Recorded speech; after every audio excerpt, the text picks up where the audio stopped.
Welcome to Your Idea Grows Here, brought to you by Yeti, York Entrepreneurship Development Institute, a podcast by entrepreneurs for entrepreneurs.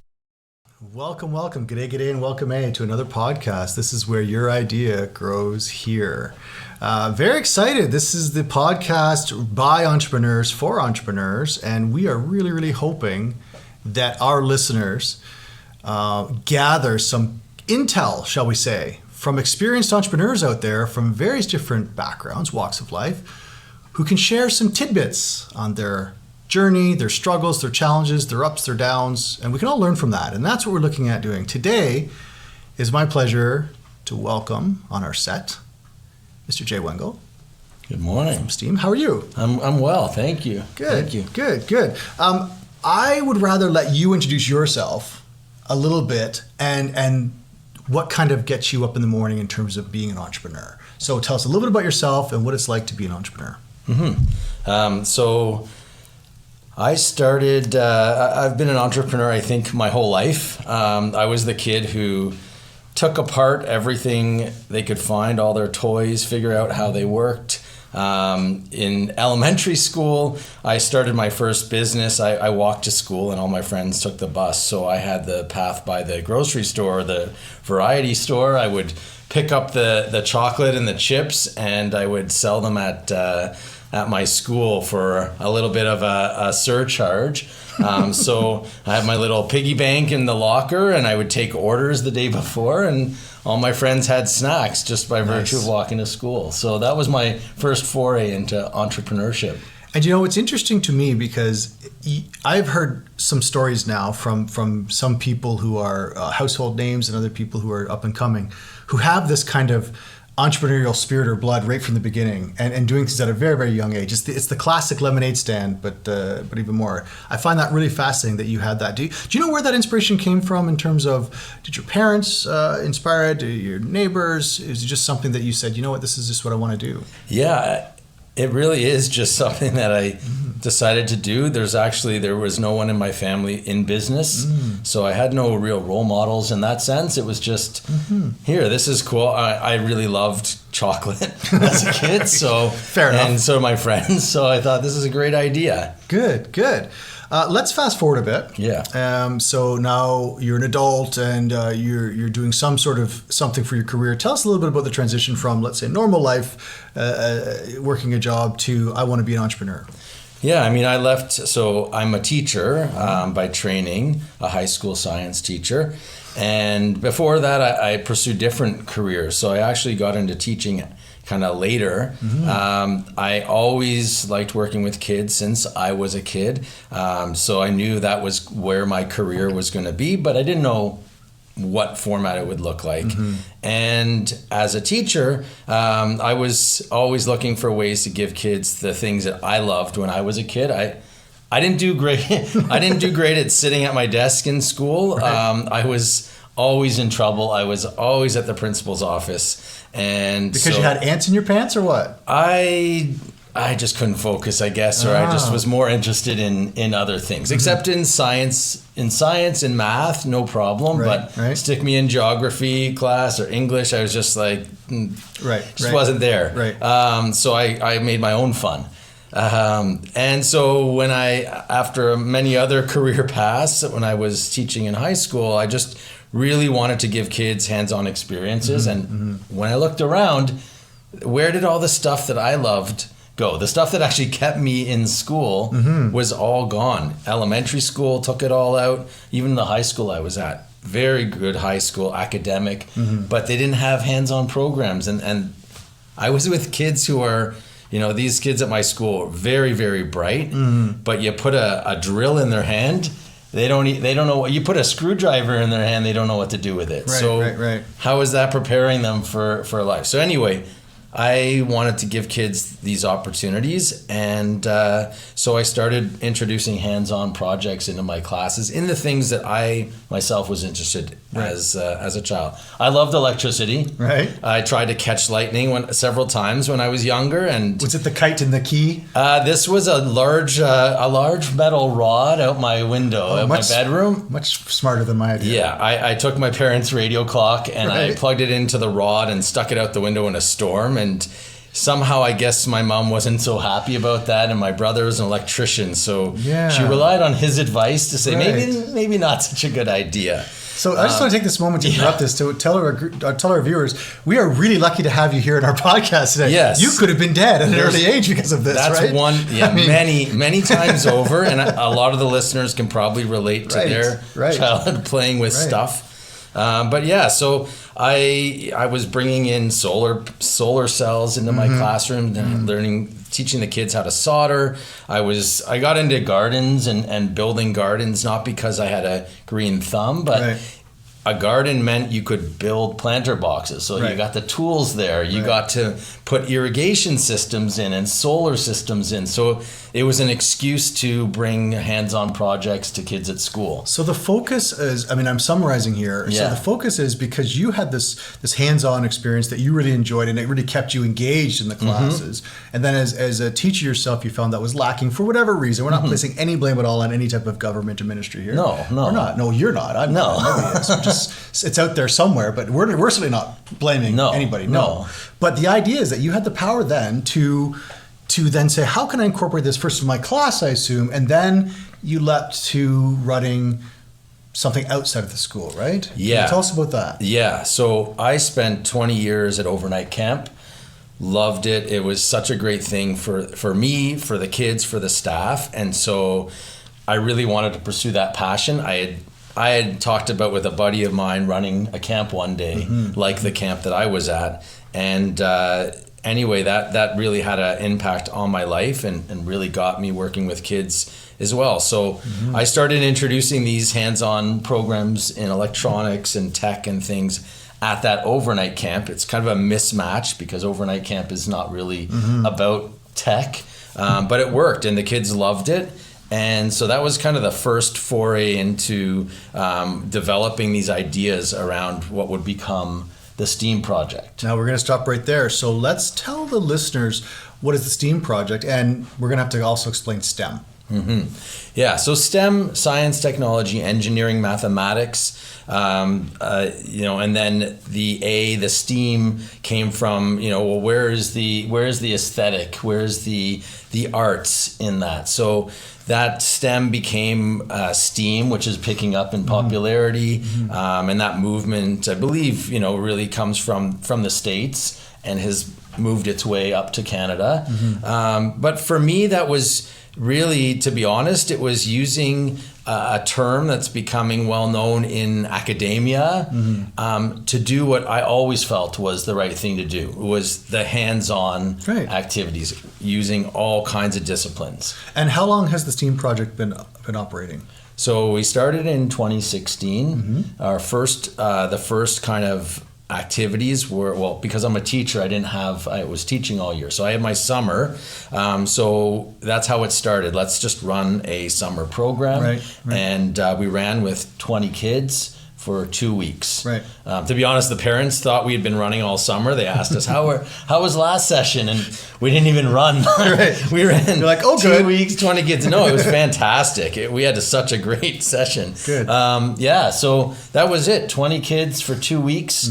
The next summer, again, the summer's off as a teacher, which is great, but I wasn't just going to sit down. Right. So then it was 4 weeks, 40 kids. And then the next summer, 6 weeks, 60 kids, and now we have hundreds of kids. So that's kind of how it's grown. And it was really out of that opportunity to have the summer where I could do this, but the comfort, I guess, of having a job the rest of the year made it easier to take that risk, and others don't have that opportunity. So at some point you're going to have to either sink or swim, right? As an entrepreneur, that is the key. But there's nothing wrong, and this is for our listeners as well. There's nothing wrong with being cautious at first. There are lots of people, including myself. I started my first business while I was working full time, and then went to part time before I was brave enough to launch fully. So it's absolutely nothing wrong with that at all. What I want to talk about, Jay, and again, I'm going to guide this question towards our listeners.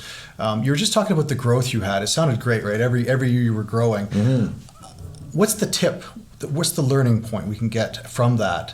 How did you get that business to grow? We want to talk to in a general sense to our audience members out there when they're looking at how they can grow their business. So what do you think the key was to growing so successfully?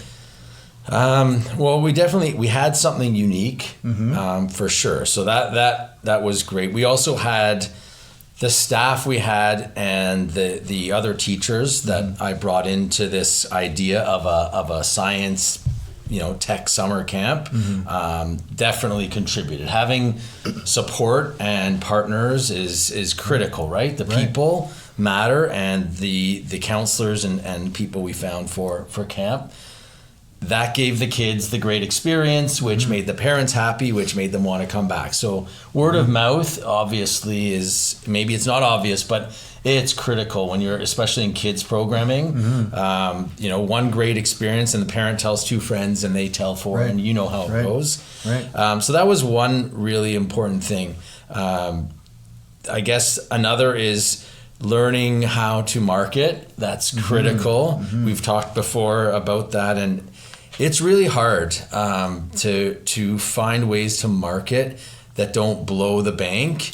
And I've made mistakes for sure. I'd love to share them. I really want to hear your mistakes, because I don't want everybody thinking that you're perfect and really successful. I'm not. The world is your oyster. We don't want people thinking that. So no, let's talk mistakes. It isn't. But the mistakes for sure, with respect to marketing, spending all this money on hiring firms and things.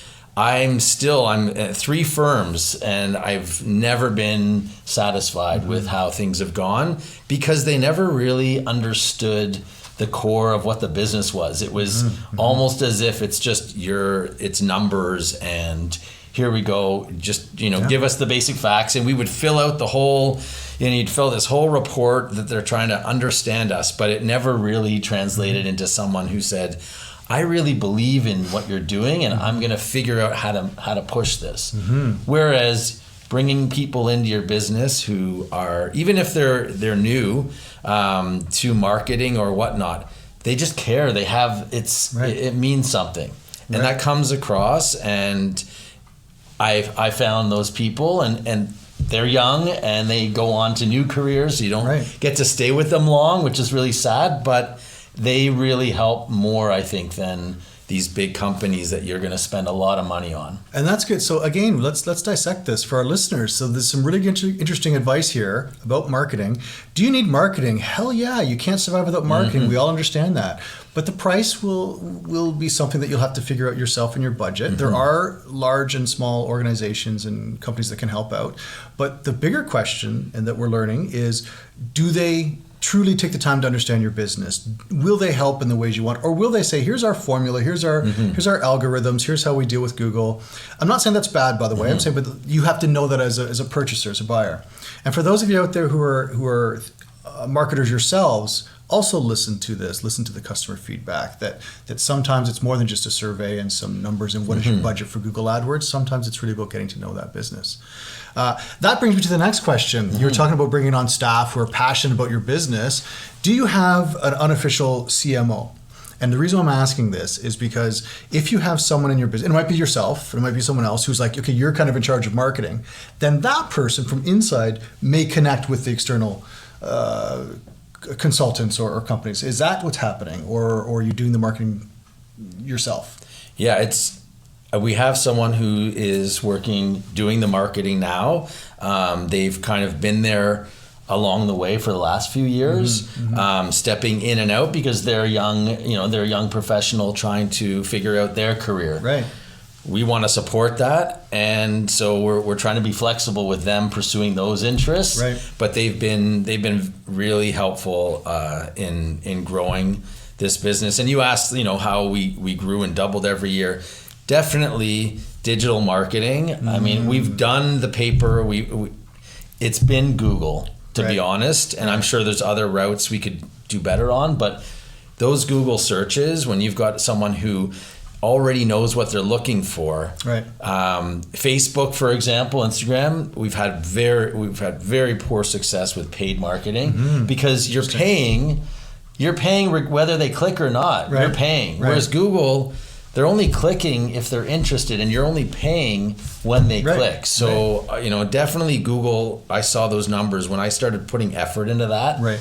That's when our registrations just started. And are going. you actually using Google AdWords themselves? Google Yeah, AdWords. we are, and there's other means, as I'm sure listeners hear about SEO, and that matters, and we haven't done the greatest job at focusing on that, and that's our next next thing. And how's the organic search engine optimization? Right, and so that stuff is something we probably need to do better at, and I'm running this business now on my own. I have partners, and but they're not in the day to day, so. Right. There's a lot, and what's interesting too is, and correct me if I'm wrong, if the same is or different in your case, but if someone has a fairly decent Google AdWords strategy and having some good results of that, they actually don't have to have that organic SEO set up, right? Because the organic SEO may take 6 months to a year to really kick in, and that's why the Google AdWords can really come in and help that. So for the listeners out there, yes, think about your organic SEO, but at the same time, nothing wrong with getting some paid advertisements wherever, and that'll start getting some hits and bringing some traffic. Is this fair to say? Yeah, 100%. And another suggestion is just getting to know your market. I wish I could go back, but starting to ask parents more questions about why they're with us, the ones who are already with us.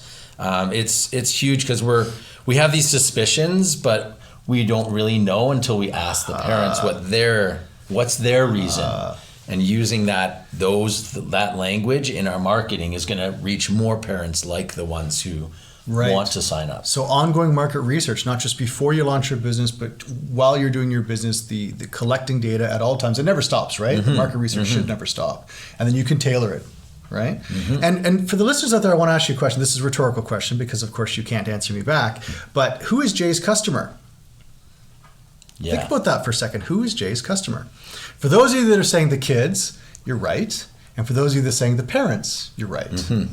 Want to talk a little bit about your customers? Yeah, well, I've attended various, business, grow your business. I attended Yeti, and it's the question I keep bringing up, and even with the marketing firms, is it the kids? Is it the families? And then, I wish it was just one because it would be easier, but it's not. So kids are on devices. They're potentially going to see our programs or their friends, and so they're going to want to join if they think it's cool.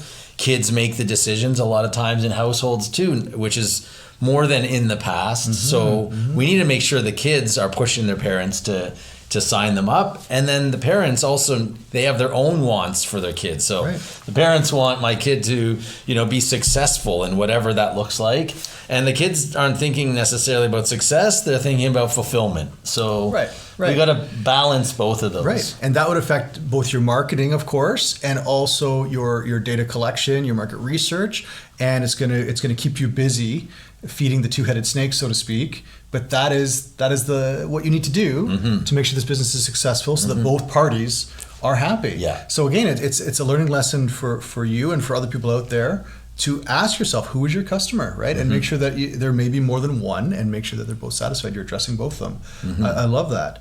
What's next for Steam? What do you see in the next year or two?